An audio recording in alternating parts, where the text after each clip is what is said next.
નમો લોહે સૌહરિહંતાણમ નમો લોહે સૌહૃદાનમ નમો લોહે સૌહાયર્યાન નમો લોહે સૌજાયાનમ નમો લોહે સૌત્રિકાળવતી સાવનમ ઓમકારમિંદુ સંયુક્ત નિત્યમ ધ્યાયંતિ યોગિન કામદમોક્ષદો ચૈવ ઓંકારાય નમો નમઃ મંગલમ ભગવાન મંગલમ કુટુંબી મંગલમ કુંકુંદારીઓ જૈન્દ્રમો સુમંગલમ નમઃ સમય સાગાય સ્વાનુભૂત્યા ચકાસ્તે ચિત્તવાય ભવાય સર્વમાં વિભાવ નિર્ધનિદાતા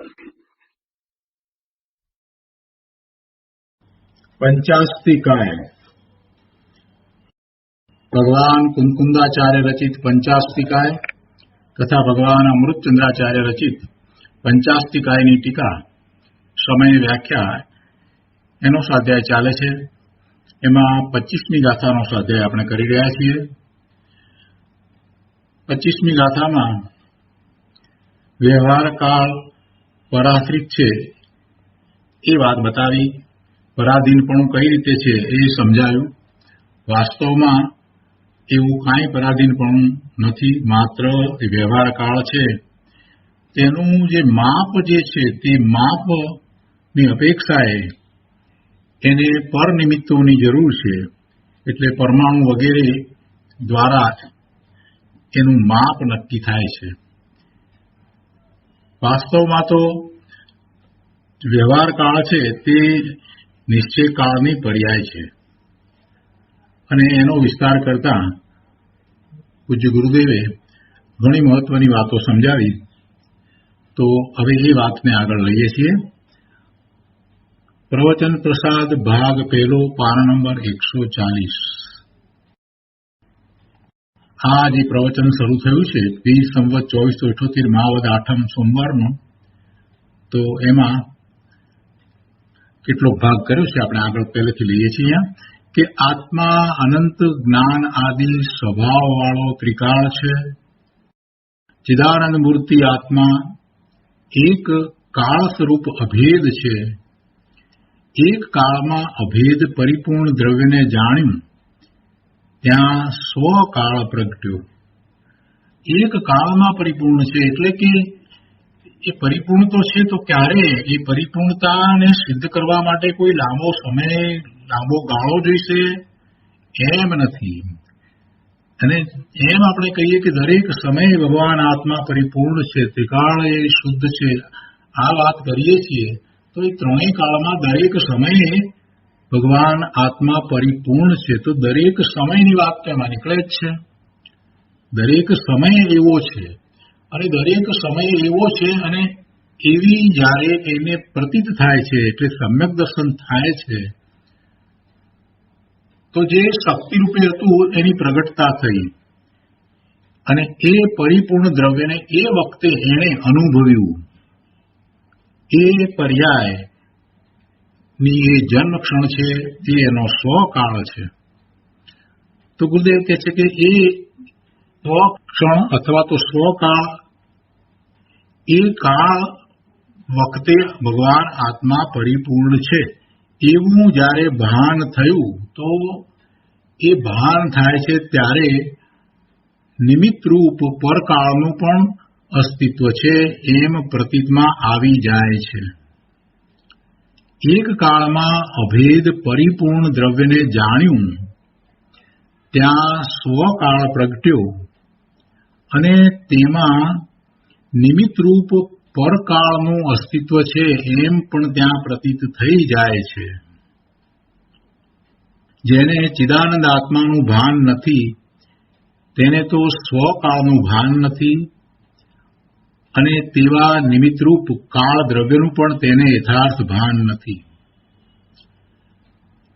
આત્મા ચિદાનંદ એક કાળ સ્વભાવી છે એટલે કે અભેદપણે સદા એક રૂપ છે. એક કાળ સ્વભાવી છે એટલે કે એક સમયની અંદર પણ એ પૂર્ણ સ્વભાવી છે. એનો સ્વભાવ પરિપૂર્ણ છે, સ્વભાવથી પરિપૂર્ણ છે, અનંત ગુણ છે ને અનંત ગુણનું પરિણમન છે અને અનંત ગુણો એક સાથે રહ્યા છે, ધ્રુવપણે રહ્યા છે. એમાં કાંઈ વધઘટ થતી નથી અને એને અનુસરીને એનો સ્વભાવ છે. આ બધી વાત જેનો વિસ્તાર કરતા દિવસોના દિવસો લાગી જાય, એ બધું એક સમયમાં છે. એ બધું એક સમયમાં છે. ગુરુદેવ કહે છે કે આત્મા ચિદાનંદ એક કાળ સ્વભાવી છે, એટલે કે અભેદપણે સદા એક રૂપ છે. જે વર્ણન કરીએ છીએ એ ભેદ પાડીને વર્ણન કરવામાં આવે છે, પણ કઈ આત્મા એવો ભેદરૂપ નથી. અનંત ગુણ એ કઈ ભેદરૂપે નથી. એમાં અનંત ગુણને જુદા પાડી શકાય એમ નથી. એના પરિણમને પણ કઈ જુદું પાડી શકીએ એમ નથી. પણ સમજવા માટે ભેદ પાડી અને એને કથનમાં લેવામાં આવે, પણ વસ્તુ તો અભેદ છે. અને એવી વસ્તુ અભેદ સદા ત્રિકાળ ત્રણેય કાળે એવી એવી છે, અને દરેક સમયે એવી પરિપૂર્ણ એને અનુભવી શકાય છે. એક કાળ સ્વભાવી એટલે એક કાળમાં પોતાનો પરિપૂર્ણ સ્વભાવ પોતાને અનુભવમાં આવે એવું વસ્તુનું સ્વરૂપ છે. અને જ્યારે એવો અનુભવ થાય છે તો એને સ્વકાળ કહેવો. એ સમયની પર્યાય એવી એની જે દશા, એને એ પર્યાયનો સ્વકાળ કયો. તો એવા સ્વકાળ સહિત દ્રવ્યનું ભાન થતા, એટલે પોતાની એવી નિર્મળ પરિણતિની અનુભૂતિ થતા, નિમિત્ત રૂપે પરકાળ એટલે કે કાળ દ્રવ્યનો પણ જ્ઞાનમાં સ્વીકાર થઈ જાય છે. જ્ઞાન સ્વ પર બંનેને જાણે છે. જ્ઞાન સ્વને પણ જાણે છે અને પરને પણ જાણે છે. સ્વ સિવાય પર કેટલું? સ્વ સિવાય પર તો અનંત છે. 6 પ્રકારના દ્રવ્ય કયા, પણ એ અનંત છે. એની પર્યાયો અનંત છે. તો એ બધું પર છે. સ્વ તો એક છે, પોતાનું ત્રિકાળ શુદ્ધ સ્વરૂપ જે છે તે સ્વ છે, અને એ સિવાય બીજું બધું પર છે. તો એ પરને પણ જાણે છે, પરનું પણ એને જ્ઞાન થઈ જાય છે. જ્ઞાન સ્વ પર બંનેને જાણે છે. પોતાને સમ્યક દર્શન થયું છે તો બીજું બધું પર છે એ પણ એને પ્રતીતમાં આવી જાય છે. આ વાત સમજવા જેવી છે. સમ્યક દર્શન થાય છે ત્યારે આનંદની અનુભૂતિ છે, અને પછી પોતે જેવો છે તેવો પોતાને અનુભવાયો, કૃત્ય થયા, નિર્વિકલ્પ ધ્યાનમાંથી બહાર આવ્યા, પણ લબ્ધરૂપે પોતે જે છે તે તો અનુભવમાં આવ્યું છે, અને સાથે સાથે બીજું બધું પણ જણાઈ ગયું છે. કેમ કે પોતે જે છે એવું પોતાનું દર્શન અનુભૂતિ થઈ છે, અને સાથે એવું જ સમ્યક જ્ઞાન પણ છે. અને જ્ઞાન એ કઈ પર જ્ઞેયોને કારણે નથી. જ્ઞાન તો આત્માનો સ્વભાવ છે. એને પર જ્ઞેયો સામે હોય તો એનું જ્ઞાન થાય એવું કાંઈ નથી. જ્ઞાન તો આત્માનો સ્વભાવ છે. એટલે બીજું બધું જે છે તે પોતાથી ભિન્ન જુદું અને જેમ છે તેમ એને પ્રતીતમાં આવી જાય છે. જ્ઞેયો સામે આવે તો એનું જ્ઞાન થાય એમ નહીં. સમ્યક જ્ઞાન થતા એને પોતાનું ત્રિકાળ શુદ્ધ સ્વરૂપ જેવું છે તેવું અનુભવમાં આવી જાય છે. સમ્યક જ્ઞાન થતા પોતાનું જેવું સ્વરૂપ છે એવું એને પ્રતીતમાં આવી જાય છે. તો પોતાનું સ્વરૂપ એકલું પ્રતીતમાં આવે છે એમ નથી, કેમ કે સાથે જ્ઞાન પણ સમ્યક છે, અને જ્ઞાનનો સ્વભાવ એવો છે કે સ્વ અને પર બંનેને જાણે. સ્વ પર પ્રકાશક સ્વભાવ છે. તો પર પ્રકાશક પણ છે, એમાં બધા દ્રવ્યો જેમ છે તેમ એને પ્રતીતમાં આવી જાય છે. એવું જરૂરી નથી કે સામે એ જ્ઞેયો હોવા જોઈએ, એમ જરૂરી નથી. આ સમ્યક દર્શનની વાત છે. કેવળ જ્ઞાનમાં તો જ્ઞાન પ્રત્યક્ષ છે. આત્માના બધા પ્રદેશોથી સીધું જ્ઞાન થાય છે, એટલે એ વાત તો આખી જુદી છે. પણ અહીંયા તો સમ્યક જ્ઞાનની વાત છે. સમ્યક જ્ઞાનની અંદર જ્ઞાનને પરોક્ષ કહ્યું છે, તે છતાં પણ એને પ્રતીતિ તો વસ્તુ પદાર્થની જેમ છે તેમ જ થાય છે. એટલે કે દ્રવ્યોની પ્રતીતિ જેમ જીનેશ્વર ભગવાનના જ્ઞાનમાં આવી છે એવી જ રીતે એને થઈ જાય છે. અધૂરી દશા છે છતાં પણ પ્રતીતમાં તો એમ જ આવે છે. એટલે અહીંયા જયારે આ સ્વકાળની વાત કરી છે તો સ્વકાળ એટલે પોતાની એવી નિર્મળ પર્યાય એવો સ્વકાળ છે, પોતાનો એ કાળ છે. કેમ કે પોતે ભગવાન આત્મા ત્રિકાળ શુદ્ધ છે, તો એનું જે પરિણમન છે એ પણ નિર્મળ છે. અને એ પરિણમન એ એક સમયનું પરિણમન, એ પરિણમન એ એનો સ્વકાળ. તો એ સ્વકાળ સહિત પોતાનું દ્રવ્ય, પોતાનું ત્રિકાળ શુદ્ધ રહેતું દ્રવ્ય, એનું ભાન થતા પોતાનું જે પરિણમન છે એમાં જે નિમિત્ત રૂપ છે એવો પરકાળ એટલે કે કાળ દ્રવ્યનું પરિણમન એનો પણ જ્ઞાનમાં સ્વીકાર થઈ જાય છે. આ વાત બહુ શાંતિથી સમજવા જેવી છે. ગુરુદેવે આમાં તો ઘણી વાત ભરી દીધી છે. સમજાવવો છે તો કાળ, પણ સાથે એ વાત સમજાવી છે કે ભાઈ કાળ જે છે જે નિમિત્ત રૂપ થાય છે પરિણમનમાં, તો પોતાનું પણ પરિણમન છે કે નહીં? અને પોતાના પરિણમનમાં પણ એ કાળ દ્રવ્ય જે છે તે નિમિત્ત રૂપ થાય છે. તો પોતાનું જે પરિણમન છે એ પર્યાય પલટાય છે, એમાં જે કાળ પરિણમન રૂપ છે એનું સાચું ભાન જ્યારે પોતે પોતાને અનુભવે છે, સ્વાનુભૂતિ કરે છે ત્યારે થાય છે એમ કેવું છે.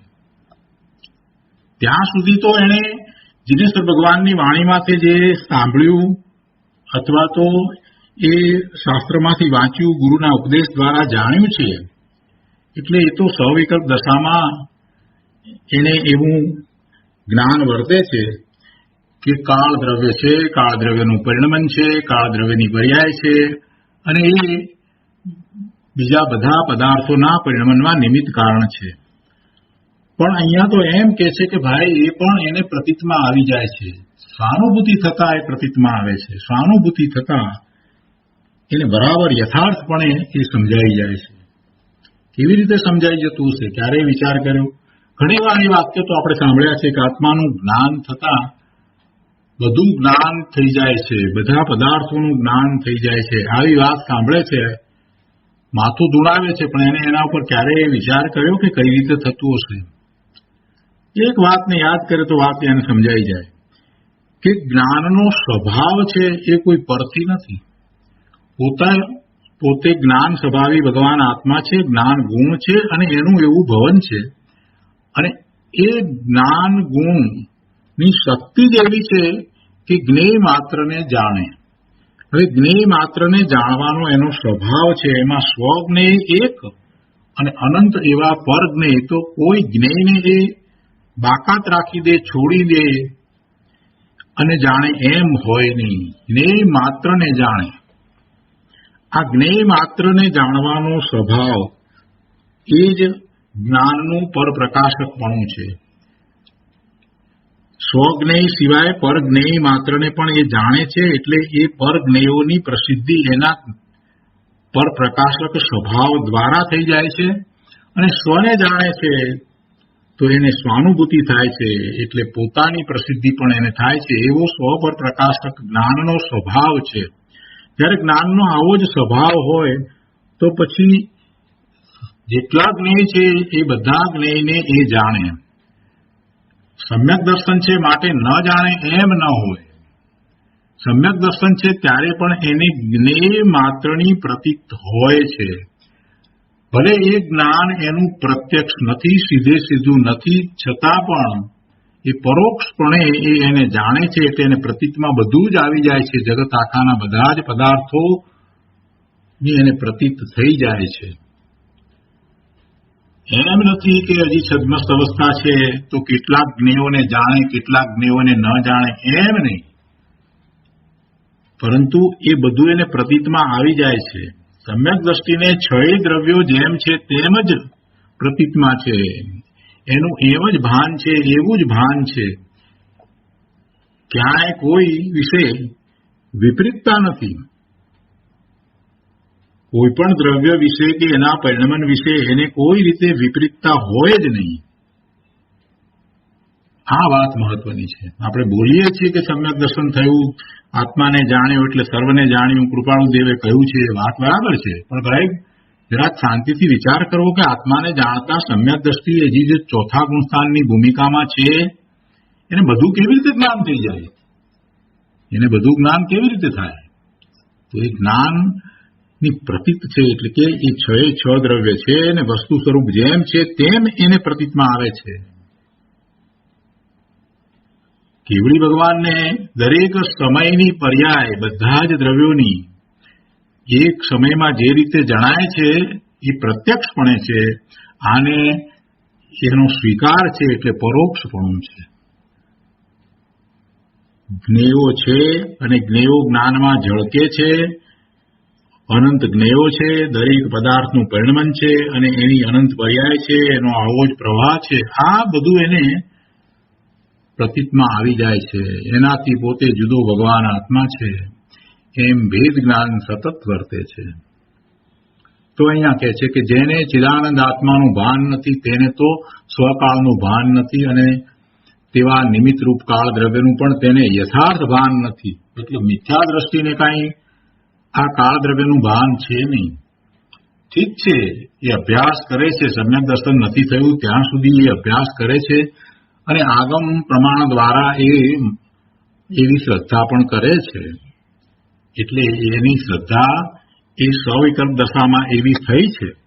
પણ પછી જ્યારે આત્મા ચિદાનંદ એક કાળ સ્વભાવી છે, એટલે કે અભેદપણે સદા એક રૂપ છે, એવા પોતાના ભગવાન આત્માની અનુભૂતિ થાય છે અને એ અનુભૂતિ છે તે એનો સ્વકાળ છે, એની જન્મક્ષણ છે. તો એવા સ્વકાળ સહિત પોતાના નિજ દ્રવ્યનું ભાન થતા એમાં પોતાના પરિણમનમાં જે નિમિત્ત રૂપે કાળ છે એટલે એ પરકાળ છે. પોતાની જે પર્યાય પ્રકટ થઈ એનો સ્વકાળ છે અને જે નિમિત્તરૂપ કાળ તે પરકાળ છે. એટલે એવા કાળ દ્રવ્યનો પણ એને એમાં જ્ઞાનમાં સ્વીકાર થઈ જાય છે. આમ સમ્યક જ્ઞાનમાં એ સ્વ પર બંનેને જાણે છે. એ વખતે પર તરીકે આ કાળ દ્રવ્યનો એને સ્વીકાર થઈ જાય છે. કાળ દ્રવ્યનું પરિણમન છે એ પોતાના પરિણમનમાં પણ નિમિત્ત રૂપે છે એવો પણ એને સ્વીકાર થઈ જાય છે. આવું જ્ઞાન, સ્વ પર પ્રકાશક જ્ઞાન એને સમ્યક્ત થાય છે ત્યારે હોય છે. જ્ઞાન સ્વ પર બંનેને જાણે છે. પોતાનો સ્વકાળ અને તેમાં નિમિત્તરૂપ પરકાળ તે બંનેને જાણે છે. બહુ સરસ વાત છે પ્રભુ. આ એક પેરેગ્રાફ આખો સમજાઈ જાય, એના ઉપર ચિંતન થાય તો ઘણી મોટી વાત થઈ શકે એવો પેરેગ્રાફ છે. શું કહે છે ગુરુદેવ કે જ્ઞાન સ્વ પર બંનેને જાણે છે. પોતાનો સ્વકાળ અને તેમાં નિમિત્તરૂપ પરકાળ તે બંનેને જાણે છે. હું અખંડ જ્ઞાયક ચિદાનંદ છું એવી ઉપાદેય બુદ્ધિ થતા જ્ઞાનના જ્ઞેયરૂપ છ દ્રવ્યોની કબૂલાત થઈ જાય છે. જો કેવળ જ્ઞાનની વાત નથી પ્રભુ. અહીંયા તો જેને સમ્યક્ત્વ થયું છે, આત્માની અનુભૂતિ થઈ છે એવા સમ્યક દ્રષ્ટિની વાત છે. કેવળી ભગવાનની વાત નથી. અહીંયા કેવળી ભગવાનની તો વાત પછી કરશે.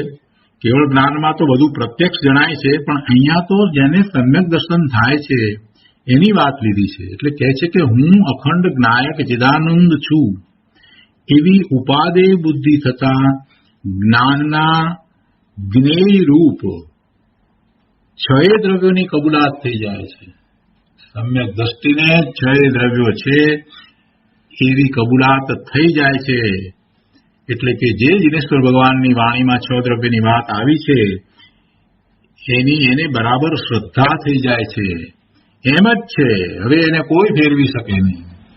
પહેલા તો સ્વવિકલ્પ દશામાં મિથ્યાત્વ હતું. એ વખતે સ્વવિકલ્પ દશામાં માત્ર એને નિર્ણય કર્યો હતો તો એ આગમ દ્વારા નિર્ણય કર્યો હતો, તર્ક દ્વારા નિર્ણય કર્યો હતો, અને હવે સમ્યક દર્શન થતા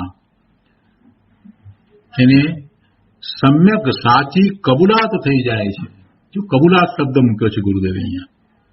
એવી ઉપાદેય બુદ્ધિ થતા જ્ઞાનના જ્ઞેય રૂપ 6 દ્રવ્યોની કબૂલાત થઈ જાય છે. 6 દ્રવ્યો એના જ્ઞેય રૂપ છે. 6 દ્રવ્યો જ્ઞેય રૂપ છે અને એના 6 દ્રવ્યના જેમ છે તેમ અસ્તિત્વની કબૂલાત થઈ જાય છે. વિપરીતપણે નહીં. જ્યાં નિશ્ચય સ્વકાળ જણાયો ત્યાં બીજા કાળ પદાર્થનું પણ ભાન આવી જ જવું જોઈએ. શું કહે છે? ફરીથી પાછી એ જ વાત કરી છે કે જ્યાં નિશ્ચય સ્વકાળ જણાયો. નિશ્ચય સ્વકાળ 2 શબ્દ છે, બહુ મહત્વના છે. સ્વકાળ પોતાનો કાળ. પોતાનો કાળ કયો પોતાનો કાળ? પોતાનું પરિણમન જે થાય છે એ પરિણમન એ એક સમય એ એનો સ્વકાળ છે, એ પોતાનો કાળ છે. એમાં પોતે પરિણમી રહ્યો છે એવો એ સ્વકાળ એ એને અનુભૂતિમાં આવે છે, એનું ભાન થાય છે. તો એ એનો સ્વકાળ છે. નિશ્ચયથી એ સ્વકાળ છે. વિભાવ ભાવે જે પરિણમન થાય છે એને એ જાણે છે તો એ નિશ્ચય સ્વકાળ નથી, એ વ્યવહાર સ્વકાળ એનો છે. એ વ્યવહાર સ્વકાળ છે. પરંતુ જ્યારે પોતે પોતાના જ્ઞાન સ્વરૂપ ભગવાન આત્માની અનુભૂતિ કરે છે અને એ પરિણમન થાય છે એ સમય એક સમય એ નિશ્ચય સ્વકાળ છે. આવો પોતાનો સ્વકાળ છે. એમાં એને બીજા કાળ પદાર્થનું પણ ભાન આવી જવું જોઈએ. બીજા કાળ પદાર્થ એટલે બીજા કાળાનું છે, બીજા કાળાનું પરિણમન થઈ રહ્યું છે. જેમ બીજા દ્રવ્યો છે, બીજા દ્રવ્યોનું પરિણમન થઈ રહ્યું છે. આ બધું એને બરાબર ખ્યાલમાં આવી જાય છે, એની પ્રતીત થઈ જાય છે. એટલે જ્યાં નિશ્ચય સ્વકાળ જણાયો ત્યાં બીજા કાળ પદાર્થનું પણ ભાન આવી જ જવું જોઈએ. તો જ એ સમ્યક દર્શન કહેવાય. એ સિવાય એને સમ્યક દર્શન કહેવાય નહીં. એ સિવાય એને સ્વકાળને જાણ્યો જ નથી. અહીંયા તો નિશ્ચય સ્વકાળની વાત છે. ઘણી ઊંચી વાત લીધી છે પ્રભુ. આમાં કોઈ પંડિતોની બુદ્ધિ પહોંચે એમ નથી. આ તો ગુરુદેવને બધું અંતરમાંથી આવતું હતું. પોતે પૂર્વે એ બધું કરીને આવ્યા છે એટલે આ વાત તો સહજ આવતી હતી.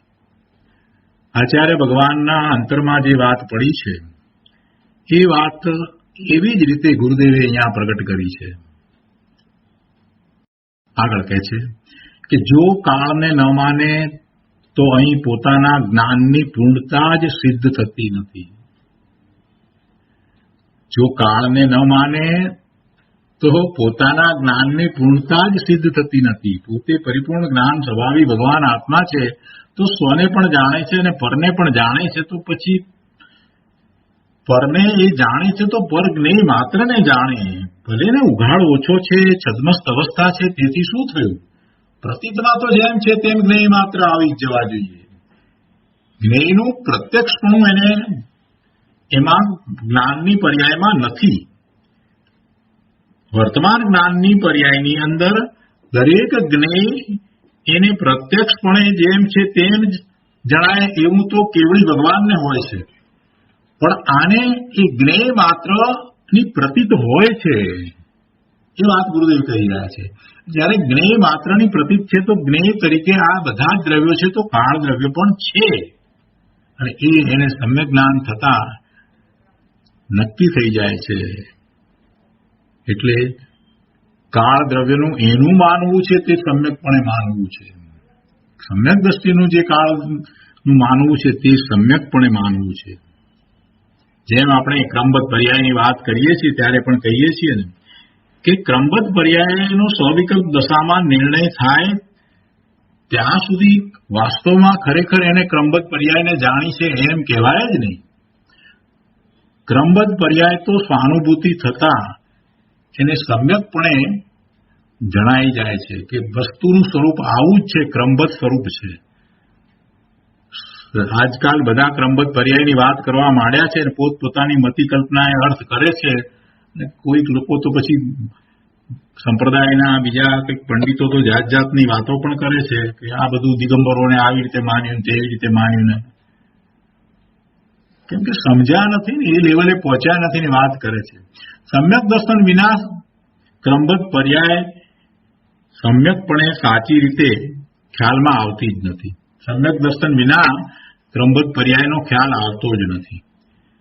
પણ છતાંય ગુરુદેવે ક્રમબદ્ધ પર્યાયની વાત એટલા માટે કરી કે સોનગઢમાં આ શાસ્ત્રના સ્વાધ્યાય આટલા બધા ઊંડાણથી થતા હતા, તો એમાં એ વાત એવી રીતે આવી એટલે ગુરુદેવે એ વાતને લીધી અને એ દ્વારા ગુરુદેવે અકર્તા ભાવ તરફ બધાને વાળી દીધા કે આવી ક્રમબદ્ધ પર્યાયનો નિર્ણય કરતા ભાઈ તારે બારમાં કાંઈ કરવાનું નથી, એવો તને અકર્તા ભાવ આવે છે અને પછી તારો પુરુષાર્થ એ રીતે ઉપડે છે, તને બહારમાં હવે કોઈ રસ રહેતો નથી. તો આ વાતને એમ લેવાને બદલે અત્યારે બધા સમજ્યા વિના ગમે ત્યાં ક્રમબદ્ધ પર્યાય બોલ્યા કરે છે. ક્રમબદ્ધ પર્યાય શબ્દ બોલવાનો અધિકાર કોને છે? જેને ક્રમબદ્ધ પર્યાય અનુભૂતિમાં આવી છે એને છે. બાકી વાતમાં બધું ક્રમબદ્ધ બોલે છે એ તો ક્યાં ક્રમબદ્ધમાં માને છે? જે ક્રમબદ્ધમાં માને છે, જેને ક્રમબદ્ધ પર્યાયનો સાચો સ્વીકાર થયો છે, એની દ્રષ્ટિ તો આત્મા તરફ જવી જોઈએ. ક્રમબદ્ધ પર્યાયનો સ્વીકાર થયા વિના ગમે તેમ ક્રમબદ્ધ પર્યાયની વાત કરે છે એ નરી મૂર્ખતા સિવાય બીજું કાંઈ નથી. એટલે એ બહુ ઉપરની વાત છે, ઊંચી વાત છે. જેને શાસ્ત્રોના અભ્યાસ થયા હોય, સમ્યક દર્શનની નજીક પહોંચ્યા હોય, સમ્યક્તોનો પુરુષાર્થ કરી રહ્યા હોય, એને માટે ગુરુદેવે આ ક્રમબદ્ધ પર્યાયની વાત કરી છે. સામે માણસ ક્રમબદ્ધ પર્યાય વિશે પ્રશ્ન કરી અને જે કંઈ કહે છે તો ત્યારે ગુરુદેવે એટલે સુધી વાત કરી કે તમને ક્યાં ક્રમબદ્ધ પર્યાયનો સ્વીકાર થયો છે? તમે કઈ ભૂમિકામાં ઉભા રહીને આ પ્રશ્ન કરો છો? જો ક્રમબદ્ધ પર્યાયનો તમને સ્વીકાર થયો હોય તો આવો પ્રશ્ન જ હોય નહીં. તમારી દ્રષ્ટિ તો આત્મા તરફ હોય. ભારીજીએ જે ઇન્ટરવ્યુ લીધો એની અંદરનો જે પ્રશ્ન, એ છેલ્લો પ્રશ્ન, તો એ પ્રશ્નનો ઉત્તર આપતા ગુરુદેવ ગંભીર થઈ ગયા અને એમણે પછી જે જવાબ આપ્યો છે આખો, એ બહુ અદભુત જવાબ છે. તમે કઈ ભૂમિકામાં ઉભા રહીને આ વાત કરો છો? તમે ક્રમબદ્ધ પર્યાયનો ક્યાં સ્વીકાર છે? તમને ક્રમબદ્ધ પર્યાયનો સ્વીકાર થયો હોય તો તમારી દ્રષ્ટિ તો આત્મા તરફ હોય. એને તો પ્રશ્ન હોય નહીં, એને ક્યાંથી પ્રશ્ન હોય? એવી જ વાત અહીંયા કહેવામાં આવી છે કે જેને સ્વકાળને જાણ્યો છે, નિશ્ચય સ્વકાળ ને જેને જાણ્યો છે, જેને નિશ્ચય સ્વકાળ જણાયો છે, એને જગતના બધા જ પદાર્થો પ્રતીતમાં આવી જાય છે. એને આ જે પરકાળ છે એ પરકાળનો નિર્ણય થઈ જ જાય છે, એ પ્રતીતમાં આવી જાય છે. એનો એ નિર્ણય સાચો નિર્ણય છે. કાળ દ્રવ્ય છે, કાળ દ્રવ્યનું પરિણમન છે, એની પર્યાય છે, એ વ્યવહાર કાળ છે અને વ્યવહાર કાળ છે એની સાપેક્ષતા આપણે પરિણમનની અંદર સ્વીકારીએ છીએ. બધાના પરિણમનમાં કાળ દ્રવ્ય એ નિમિત્ત કારણ છે વગેરે જે કંઈ શીખ્યા સમજ્યા એ બધું સવિકલ્પ દશામાં, પણ એનું સમ્યક ભાન તો સમ્યક દર્શન થતા થાય છે. એટલે કહે છે કે જ્યાં નિશ્ચય સ્વકાળ જણાયો ત્યાં બીજા કાળ પદાર્થનું પણ ભાન આવી જ જવું જોઈએ. બહુ મોટી વાત કરી છે. એટલે એવું જો એને પ્રતીતમાં નથી આવ્યું છે, છ દ્રવ્યો છે, જુદા છે, પોતે એનાથી ભિન્ન છે, બધા જેમ છે તેમ જ છે, બધાનું પરિણમન એમ જ છે, આ જ્યાં સુધી એને પ્રતીતમાં આવતું નથી ત્યાં સુધી સમજવું કે એને સમ્યક દર્શન નથી. અહીંયા કહે છે કે એવું પરકાળનું, બીજા કાળ પદાર્થનું પણ ભાન એને થઈ જ જવું જોઈએ. જો કાળને ન માને તો અહીં પોતાના જ્ઞાનની પૂર્ણતા જ સિદ્ધ થતી નથી. કેમ કે પોતાનો જ્ઞાન સ્વભાવ છે. જ્ઞાનના ઉઘાડની અહીંયા વાત નથી. કેવળ જ્ઞાનમાં જેટલો ઉઘાડ છે એવો ઉઘાડ અહીંયા નથી. પણ તેથી શું થયું? જ્ઞાન સ્વભાવ તો એવો ને એવો જ છે ને. જ્ઞાન સ્વભાવમાં વિપરીતતા હોય નહીં. જ્ઞાન સ્વભાવ સ્વ પર પ્રકાશક છે તો બધાનું જ્ઞાન સ્વભાવ સ્વ પર પ્રકાશક છે અને જેને અનુભૂતિ થાય છે એને એવા પર પ્રકાશકપણાની અંદર પર જ્ઞેયોનું જ્ઞાન પ્રતીતમાં આવી જ જાય છે. ભલે એ એક સમયની પ્રત્યક્ષ પર્યાયો જેમ કેવળી ભગવાનને જણાય છે એમ ન જણાય, છતાં એની પ્રતીક તો એવી જ હોય છે. આ વાત અહીંયા તો કરવી છે. એટલે કે છે કે જો કાળને ન માને તો અહીં પોતાના જ્ઞાનની પૂર્ણતા જ સિદ્ધ થતી નથી. સ્વકાળને જાણતા પરકાળનું જ્ઞાન પણ સાથે જ આવી જાય છે. બહુ સુંદર વાત છે, અદભુત વાત છે પ્રભુ. આવો જ્ઞાનનો સ્વ પર પ્રકાશક સ્વભાવ છે. આગળ કહે છે કાળ દ્રવ્ય એક પ્રદેશી જ છે, એક સમય તે કાળ દ્રવ્યની પર્યાય છે. હજુ વ્યવહાર કાળની વાત હવે લીધી છે. એક પરમાણુ એક પ્રદેશથી બીજા પ્રદેશે મંદ ગતિથી જાય તેટલા વખતમાં તે પ્રદેશમાં કાળની પર્યાય થઈ જાય છે. આ વખત લીધો, કેટલો વખત, એક સમય એની વ્યાખ્યા કરવી છે તો અનંતર વાત લીધી છે. એટલે વધારે વિશેષ વચમાં અનંતર એટલે કે કોઈ અંતર ન પડતું હોય એવી રીતે આકાશનો એક પ્રદેશ અને બીજો પ્રદેશ, બેની વચ્ચે બીજું અંતર ન પડતું હોય એમ એક પ્રદેશથી બીજા પ્રદેશમાં એટલે બાજુના પ્રદેશમાં જાય. પરમાણુ મંદ ગતિએ એક પ્રદેશમાંથી બીજા પ્રદેશમાં જાય, આકાશના એક પ્રદેશમાંથી બીજા પ્રદેશમાં મંદ ગતિએ જાય. એટલે બીજો એટલે દૂરનો નહીં, અંતર શબ્દ ત્યાં લીધેલો છે તો બાજુનો પ્રદેશ.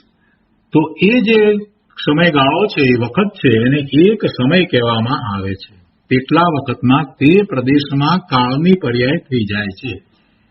એટલે એ એક સમય જે કહેવામાં આવ્યો એ તો કાળની પર્યાય છે. એ વખત કાળની પર્યાયનો એ વખત એટલે એટલા વખતમાં કાળની પર્યાય થઈ જાય છે. કેટલા વખતમાં થઈ જાય છે ગુરુદેવે જુદી રીતે લીધી છે વાત. આપણે એક સમયનું માપ કાઢીએ છીએ તો કાળની પર્યાય એ એટલા વખતમાં થાય છે. કેટલા વખતમાં થાય છે? એક સમયમાં થાય છે. તો એક સમય એટલે કેટલો વખત? તો કે જેટલો વખત એક પરમાણુને મંદ ગતિએ આકાશના એક પ્રદેશમાંથી એની બાજુના બીજા પ્રદેશમાં જતા થાય એટલો વખત, જેને આપણે સમય કહ્યો. અને એટલા જ વખતમાં તે પ્રદેશમાં કાળની પર્યાય થઈ જાય છે. તે પ્રદેશમાં એટલા માટે કે દરેક પ્રદેશે, આકાશના દરેક પ્રદેશે કાળાણુ છે અને એ કાળાણુનું પરિણમન છે. અને હવે આગળ પાછી બીજી વાત પણ એટલી જ મહત્વની સમજાવે છે કે અને પર્યાયને ધરનારું દ્રવ્ય પણ તેટલા જ ક્ષેત્રમાં છે. અને પર્યાયને ધરનારું દ્રવ્ય પણ તેટલા જ ક્ષેત્રમાં છે. એટલે દરેક ક્ષેત્રે, આકાશના દરેક પ્રદેશે એક કાળાણુ છે અને એ કાળાણુની પર્યાય એ કાળાણુ દ્રવ્યની જ છે. સંખ્યા અપેક્ષાએ કાળાણુ કેટલા? તો અસંખ્ય કાળાણુ. સંખ્યા અપેક્ષાએ જીવો કેટલા? તો અનંત. સંખ્યા અપેક્ષાએ પૂતગળ તો અનંતાનંત. અને સંખ્યા અપેક્ષાએ ધર્માસ્તિકાએ તો એક, અધર્માસ્તિકાએ એક અને આકાશ પણ એક. એવી રીતે આ વાત લેવાની છે કે સંખ્યા અપેક્ષાએ કાળાણુ એટલે કાળ દ્રવ્ય અસંખ્ય છે, અનંત નથી, અસંખ્ય છે. તો એ અસંખ્ય છે એટલે કે આકાશ, લોકાકાશના અસંખ્ય પ્રદેશ છે. એ દરેક પ્રદેશે એક એક કાળાણુ છે. અને એ કાળાણુ જે પ્રદેશમાં રહ્યો છે એ કાળાણુની પર્યાય એ કાળાણુ સુધી જ હોય, એની બહાર જાય નહીં. એની પર્યાય ત્યાં જ હોય ને. દરેક દ્રવ્યની પર્યાય એ દ્રવ્ય સાથે જ હોય, એનાથી જુદી બહાર ન હોય. એટલે બીજા કાળાણુની વાત નથી. જે પ્રદેશમાં જે કાળાણુ રહ્યો છે એ કાળાણુ એ પર્યાયને ધરનારો છે. એમ કે છે અને પર્યાયને ધરનારું દ્રવ્ય પણ તેટલા જ ક્ષેત્રમાં છે. જેટલા ક્ષેત્રમાં પર્યાયની સિદ્ધિ થઈ જાય છે તેટલા જ ક્ષેત્રમાં દ્રવ્ય રહેલું છે. જેટલા ક્ષેત્રમાં આ પર્યાયની સિદ્ધિ થઈ એટલે કઈ પર્યાય? કાળની પર્યાય. આપણે જેને એક સમય કહ્યો છે એની સિદ્ધિ કરીશ, એને સિદ્ધ કર્યું. તો એ એક ક્ષેત્રની વાત લઈને કહે છે કે એટલા જ ક્ષેત્રમાં એ કાળાણુ રહેલું છે. જેટલા ક્ષેત્રમાં પર્યાયની સિદ્ધિ થઈ જાય છે તેટલા જ ક્ષેત્રમાં દ્રવ્ય રહેલું છે. એટલે કે કાળ દ્રવ્ય એક પ્રદેશમાં રહેલું છે. પર્યાય અને પર્યાયવાન દ્રવ્યનું ક્ષેત્ર જુદું નથી. પર્યાય અને પર્યાયવાન દ્રવ્ય જેની પર્યાય છે તે દ્રવ્ય તો એ દ્રવ્યનું ક્ષેત્ર અને પર્યાયનું ક્ષેત્ર જુદું નથી. પર્યાય અને પર્યાયવાન દ્રવ્યનું ક્ષેત્ર જુદું નથી. એ તો દરેક દ્રવ્યને લાગુ પડે છે, બધા જ દ્રવ્યોને એ લાગુ પડે છે. હવે આગળ કહે છે કે 6 દ્રવ્યોને જાણે એવું જ્ઞાન પર્યાયનું સામર્થ્ય છે. જો 6 દ્રવ્યને જ ન માને તો 6 દ્રવ્યને જાણનાર જ્ઞાનને પણ માની ન શકે. 6 દ્રવ્યને જો નથી માનતો તો પછી એનું જ્ઞાન ક્યાંથી યથાર્થ કહેવાશે? એટલે કે એને જ્ઞાનને માન્યું નહીં એમ કહેવાય. અહીંયાથી અપેક્ષાથી વાત છે. શું કહે છે કે જો 6 દ્રવ્યને જ ન માને તો 6 દ્રવ્યને જાણનાર જ્ઞાનને પણ માની ન શકે. કેમ કે જ્ઞાન તો બધાને જાણે જ છે, પરપ્રકાશક સ્વભાવ છે, એટલે એ 6 દ્રવ્યને જાણે છે અને 6 દ્રવ્યને જાણવા વાળું જ્ઞાન છે. એટલે જો કોઈ એમ કે 6 દ્રવ્યને પોતે નથી માનતો તો એ પોતાના જ્ઞાન સ્વભાવને નથી માનતો. જ્ઞાનની એક સમયની પર્યાય 6 દ્રવ્યને નિર્વિકલ્પપણે જાણી લે એવું તેનું સામર્થ્ય છે. સામે 6 દ્રવ્યો જ્ઞેયપણે નિમિત્ત છે, પણ તે જ્ઞેયને લીધે જ્ઞાન થાય છે એમ નથી. કે જ્ઞેયને લીધે જ્ઞાન થતું નથી. જ્ઞાન એનો સ્વભાવ છે. જ્ઞાન એનો સ્વભાવ છે અને એવા જ્ઞાન સ્વભાવમાં સ્વપર પ્રકાશકપણું છે અને પરપ્રકાશકપણામાં એ 6 દ્રવ્યને જાણે એવું જ્ઞાન છે. એટલે જો કોઈ એમ કહેતો હોય કે અમે 6 દ્રવ્યને નથી માનતા તો એ એના પોતાના જ્ઞાન સ્વભાવને માનતો નથી. હવે વિચાર કરો કે સંપ્રદાયમાં જયારે એમ કે 6 દ્રવ્ય નથી, આ દ્રવ્યને ન માને, એનો અર્થ શું થયો? એમ કહેનાર પોતે પોતાના જ્ઞાન સ્વભાવને જાણતો નથી. કેટલી મોટી વાત છે. ગુરુદેવે કઈ રીતે આ સિદ્ધ કરીને બતાવ્યું. બહુ શાંતિથી સમજવા જેવું છે. જિનેશ્વર ભગવાનની વાણીમાં જે પરમ સત્ય પ્રકાશ્યું છે એમાંની એક પણ વાતને જો હું માનતો નથી, સ્વીકારતો નથી, તો એનો અર્થ એ થયો કે મારું જ્ઞાન જે છે તેને પણ હું માનતો નથી. મારા જ્ઞાન સ્વભાવને હું માનતો નથી. કેમ કે મારો જ્ઞાન સ્વભાવ પણ સર્વજ્ઞના જ્ઞાન સ્વભાવ જેવો જ છે. સ્વભાવ અપેક્ષાએ જ્ઞાન સ્વભાવ કાંઈ જુદો હોય એમ તો હોય નહીં. સર્વજ્ઞનો જેવો જ્ઞાન સ્વભાવ છે એવો જ સ્વભાવ અપેક્ષાએ મારો પણ જ્ઞાન સ્વભાવ છે. તો સર્વજ્ઞના જ્ઞાનમાં જે વાત આવે એનો મને સ્વીકાર ન થાય તો એનો અર્થ એમ થયો કે મેં મારા જ્ઞાન સ્વભાવને સ્વીકાર્યો નહીં. વસ્તુ શું આવી જ્ઞાનની અંદર, સર્વજ્ઞના જ્ઞાનમાં, જીનવાણીમાં શું વાત આવી એ વાત નથી.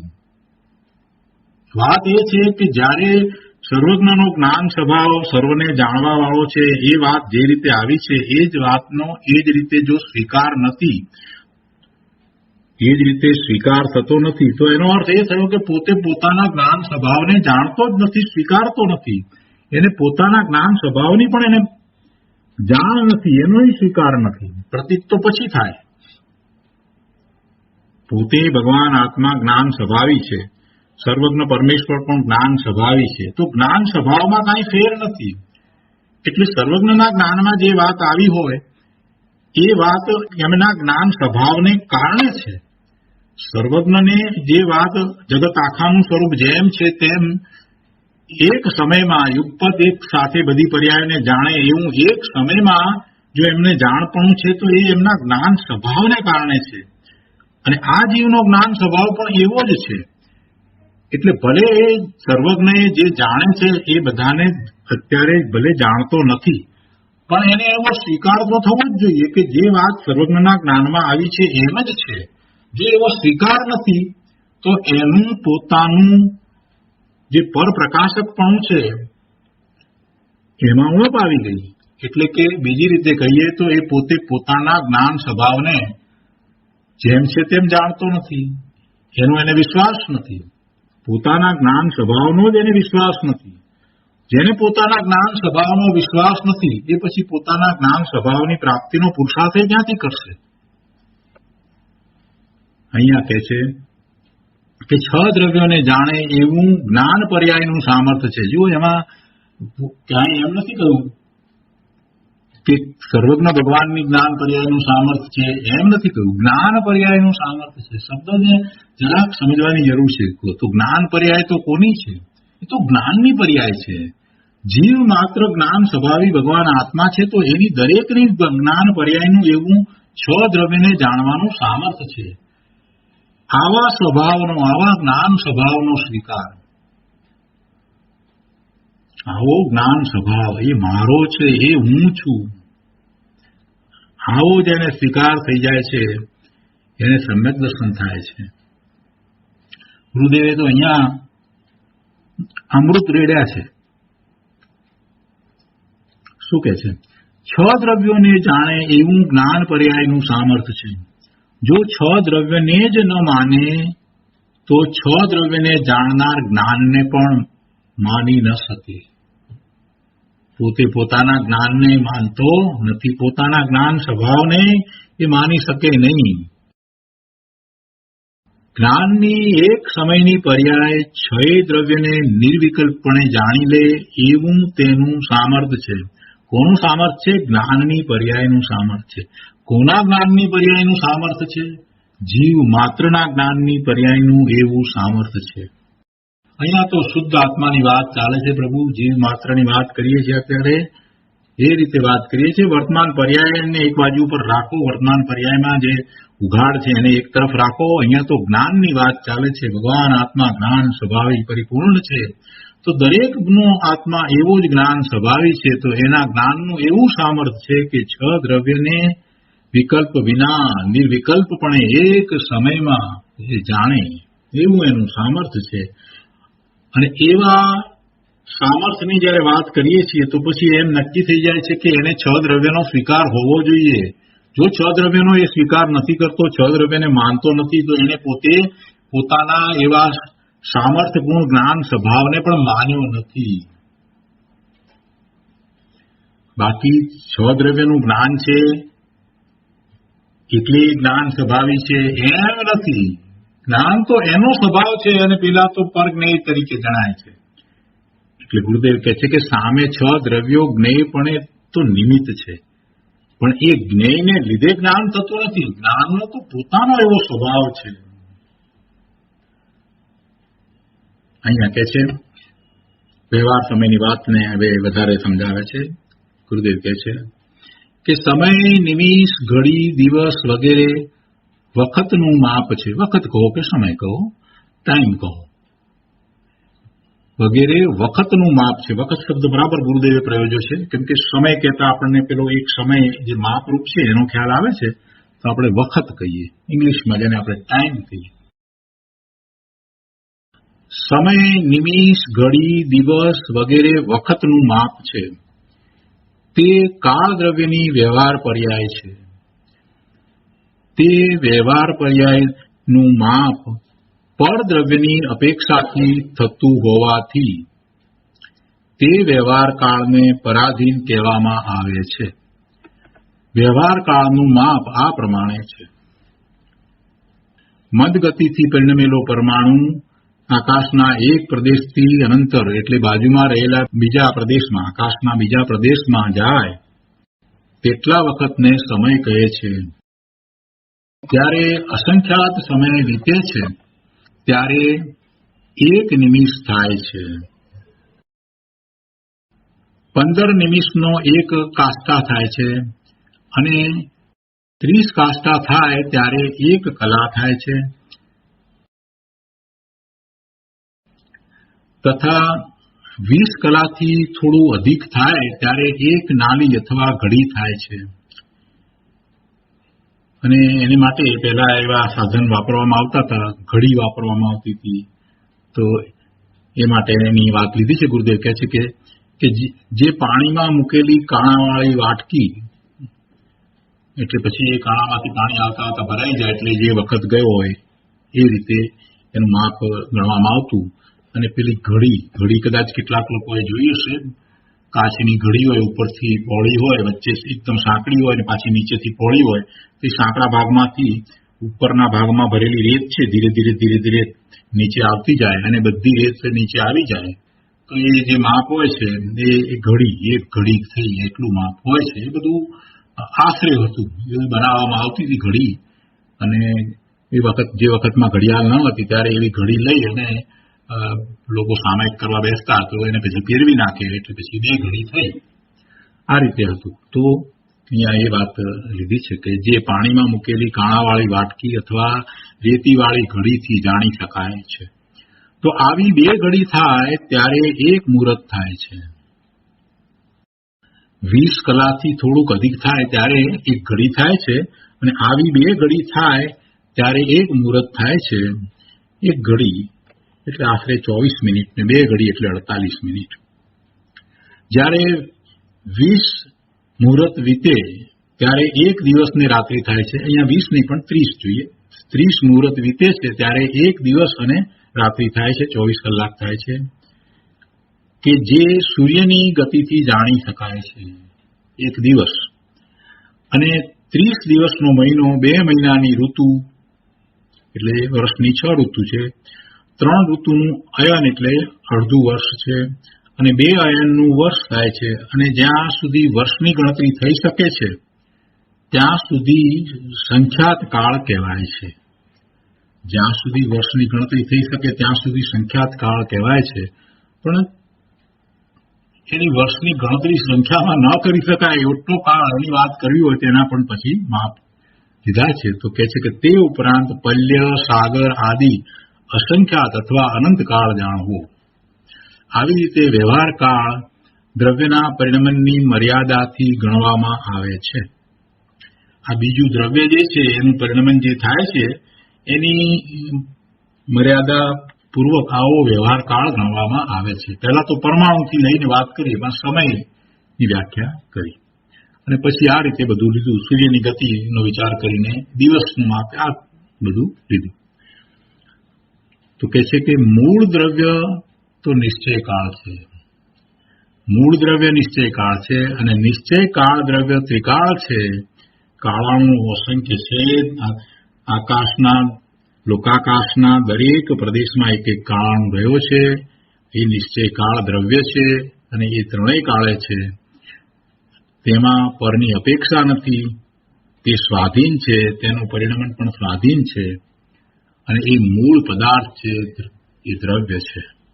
તો આ રીતે અહીંયા 25મી ગાથા પૂરી થાય છે, એનો વિસ્તાર પૂરો થાય છે. હવે ભગવાન કુંકુંદાચાર્યની ગાથા 26.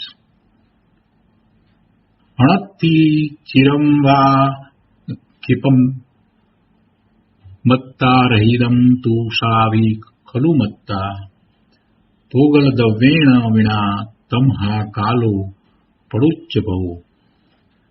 સંસ્કૃતમાં ગાથા છે. નાસ્તિ ચિરમ વા ક્ષિપ્રમ માત્રા રહિતમ તુ સાપી ખલુ માત્રા પુદ્ગલ દ્રવ્યેણ વિના તસ્માત કાલઃ પ્રતિત્ય ભવઃ. ગુજરાતીમાં ગાથા છે. ચીર શીઘ્ર નહીં માત્રા વિના, માત્રા નહીં પુદ્ગલ વિના, તે કારણે પર આશ્રય ઉત્પન્ન ભાખ્યો કાળ આ. અહીંયા ફરી પાછી આ વ્યવહાર કાળને પર આશ્રયપણું છે એની વાત લીધી છે. 25મી ગાથામાં જે વાત લીધી હતી એની વાત અહીંયા ફરી પાછી આગળ લીધી છે. તો અન્વયાર્થમાં કહે છે કે ચિરમ વા ક્ષિપ્રમ એટલે ચીર અથવા ક્ષિપ્ર. ચીરકાળ એટલે બહુ કાળ અને ક્ષિપ્ર એટલે થોડો કાળ. ચીર અથવા ક્ષિપ્ર એવું જ્ઞાન, એવું બહુ કાળ અથવા થોડો કાળ એવું જ્ઞાન.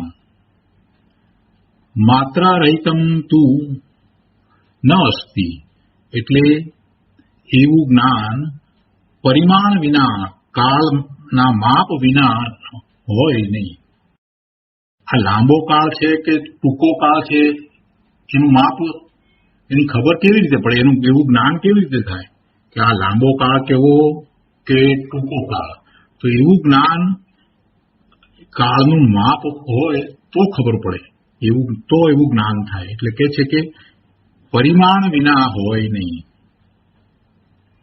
સા માત્રા અપી ખલુ, અને તે પરિમાણ ખરેખર પૂદગલ દ્રવ્યેણ વિના, તસ્માત પૂદગલ દ્રવ્ય વિના થતું નથી. તેથી કાલઃ પ્રતીત્ય ભવ, તેથી કાળ આશ્રિતપણે ઉપજનારો છે, અર્થાત વ્યવહાર કાળ પરનો આશ્રય કરીને ઉપજે છે, એમ ઉપચારથી કહેવાય છે. બહુ કાળ, લાંબો કાળ અથવા થોડો કાળ, એ કેવી રીતે ખ્યાલ આવે, એનું જ્ઞાન કેવી રીતે થાય? તો કે છે કે ચીરકાળ અથવા ક્ષિપ્ર, એટલે બહુ કાળ અથવા થોડો કાળ એવું જ્ઞાન પરિમાણ વિના. એનું પરિમાણ કાળનું માપ, એ પરિમાણ. આ એક સમય, એક દિવસ, એક વર્ષ, આ બધા પરિમાણ કહેવાય. તો એ પરિમાણ વિના હોય નહીં. લાંબો કે વધારે કાળ કઈ રીતે કહી શકાય? તો એવું કંઈક પરિમાણ હોવું જોઈએ, કાળનું માપ હોવું જોઈએ, એના વિના હોય નહીં. અને તે પરિમાણ, હવે આ બધા પરિમાણ જે છે એ ખરેખર તો એ પૂદગળ દ્રવ્ય વિના થતા નથી. આ પરિમાણ જે છે તે ખરેખર પૂદગળ દ્રવ્ય વિના થતું નથી. એટલે કે પેલા પૂદગળ દ્રવ્યના જે પરિમાણો જે છે એની અવસ્થાઓ બદલે છે, એના દ્વારા થાય છે. એ ખરેખર એના દ્વારા થાય છે, એટલે એને સાપેક્ષ લેવામાં આવે છે.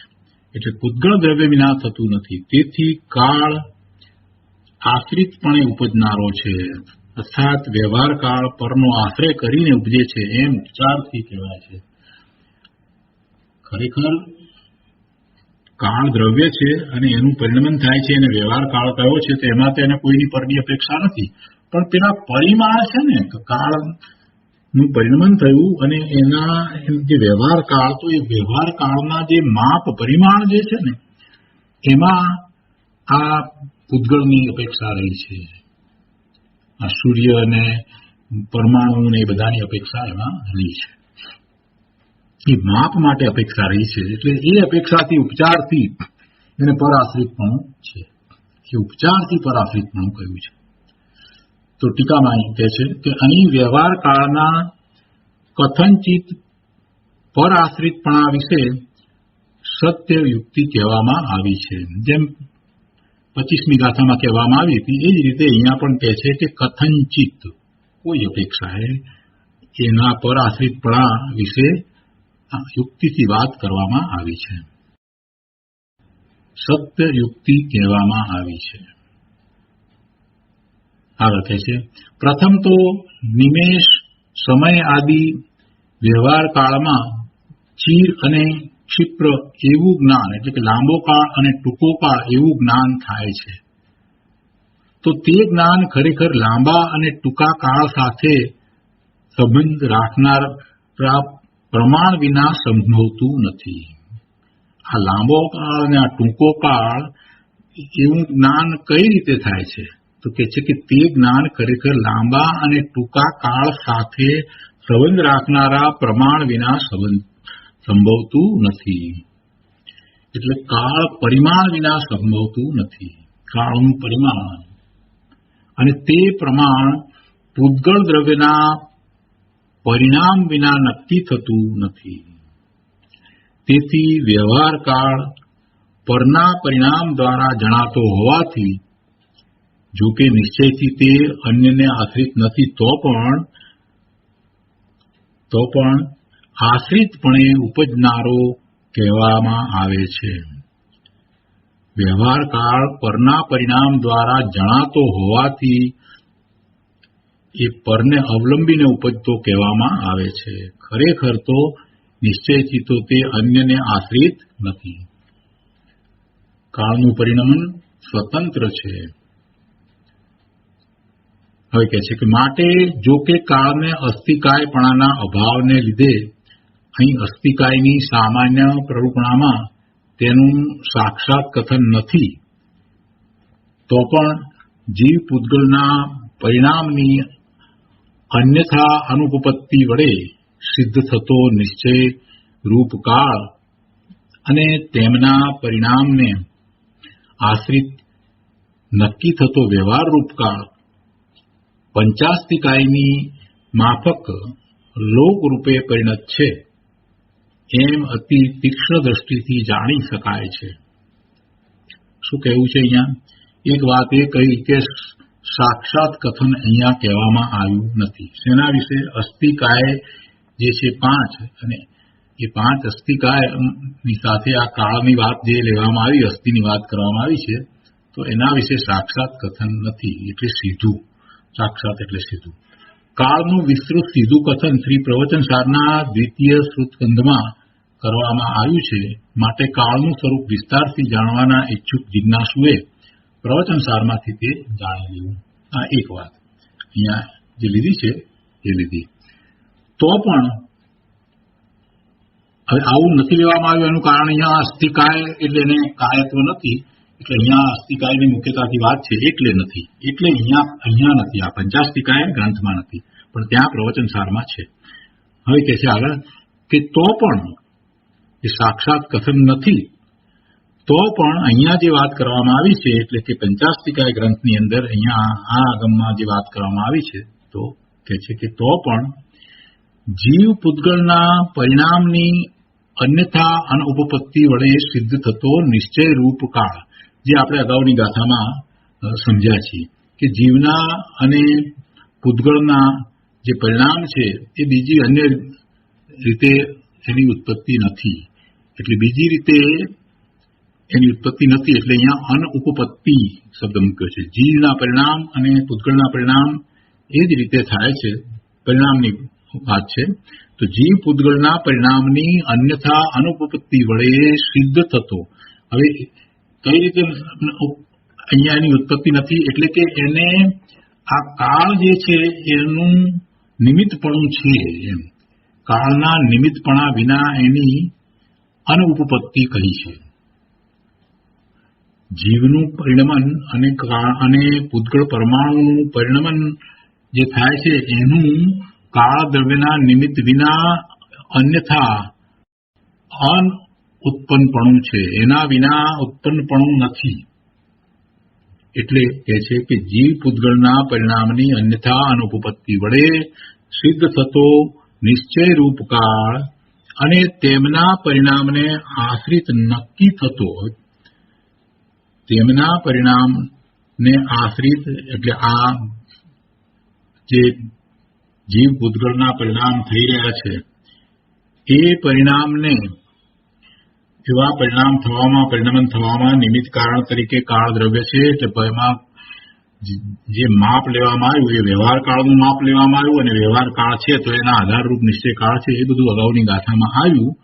એટલે અહીંયા એ વાતને રાખી એક લીટીમાં જે વાતને લઈ અને આગળ કહે છે કે અને તેમના પરિણામને આશ્રિત નક્કી થતો વ્યવહાર રૂપ કાળ, એ વ્યવહાર કાળ છે. ત્યાં એક પર્યાય, પછી બીજી પર્યાય, ત્રીજી પર્યાય, એમ સમયની પર્યાય, તો એમાં જે વચ્ચે માપ જે રહ્યું છે એ વ્યવહાર કાળ છે.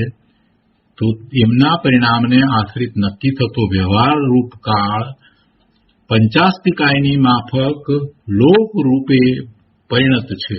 એટલે જેમ 5 અસ્થિકાય લોકાકાશમાં રહ્યા છે એ લોક છે, એવી રીતે આ વ્યવહાર કાળ પણ લોક રૂપે છે, એ પણ લોક રૂપે છે. 5 અસ્થિકાયને તો પહેલા જ આપણને સમજાવી દીધું કે એ જ લોક છે, એના દ્વારા જ લોક છે. 5 અસ્થિકાય તો છે, પણ જે આ અસ્થિ છે પણ કાય નથી એવો આ કાળ એ પણ લોક રૂપે છે, અને એના આ વ્યવહાર રૂપ કાળ એ પણ લોક રૂપે પરિણત છે. એમ અતિ તીક્ષ્ણ દ્રષ્ટિથી જાણી શકાય છે. તો એનો વધુ વિસ્તાર આપણે આવતી વખતે લઈશું. ભાવાર્થ અને ગુરુદેવે જે એની પર પ્રવચન કર્યું છે એ બધું આપણે આવતી વખતે લઈશું. આજનો સ્વાધ્યાય અહીંયા સુધી રાખીએ છીએ. હવે સુખદાન બોલીએ. સુખધામ અનંત સુસંત ચરી દિન રાત રહે તદ જ્ઞાનમયી પ્રકાંતિ અનંત સુધામય છે પ્રણમુ પદતે વરતે રે